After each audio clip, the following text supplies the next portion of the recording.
দাও খোদা দাও আমায় আবার মুর্দারাজ দিল। দাও খোদা দাও আমায় আবার মুর্দারাজ দিল।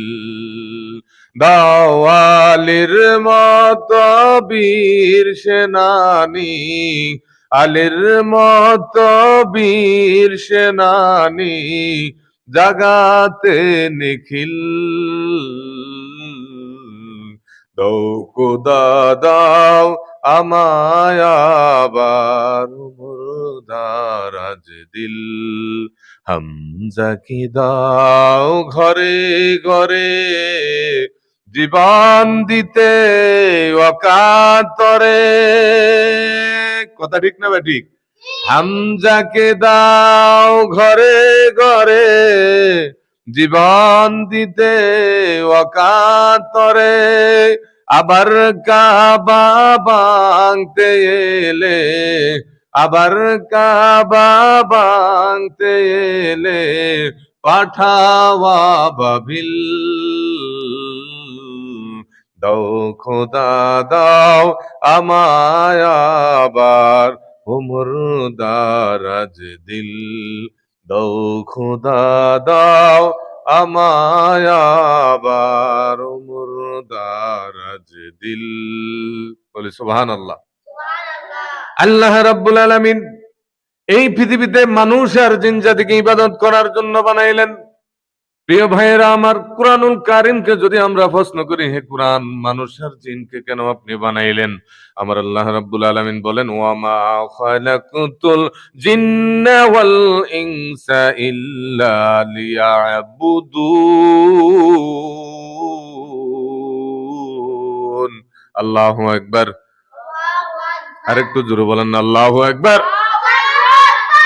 আল্লাহ রাব্বুল আলামিন পবিত্র কুরআনুল কারীম, পবিত্র কুরআনুল কারীমের ভিতর আল্লাহ রাব্বুল আলামিন বলেন, মানুষ আর জিন জাতিকে ইবাদত করার জন্য আমি পাঠাইলাম। তাহলে চিন্তা করেন, ব্যবসা আমাদের একটা ইবাদত, চাকরি আমাদের একটা ইবাদত, আমাদের কর্মজীবনে যত রকম কাজ আছে এ টু জেড পর্যন্ত সবকিছু আমাদের জন্য আল্লাহ রাব্বুল আলামিন ইবাদত করে রেখে দিয়েছেন। সুবহানাল্লাহ। একটা হলো আল্লাহর হুকুম আর একটা হলো নবীর তরিকা। এই যে আপনাদের সামনে আলোচনা করতেছি, সব সময় আলোচনা করার সুযোগ হয় না।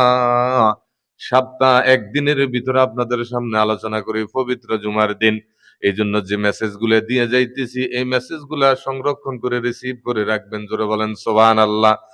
যদি রিসিভ করে রাখেন নিজের ডায়েরির ভিতরে, মেমোরির ভিতরে, আর যদি আমল করতে পারেন, ওই রিসিভের পরে যদি ডাউনলোড দেওয়ার পরে যদি আপনি আমল করতে পারেন, আমার আল্লাহ রাব্বুল আলামিন আপনার জীবনকে ধন্য করে দিবেন।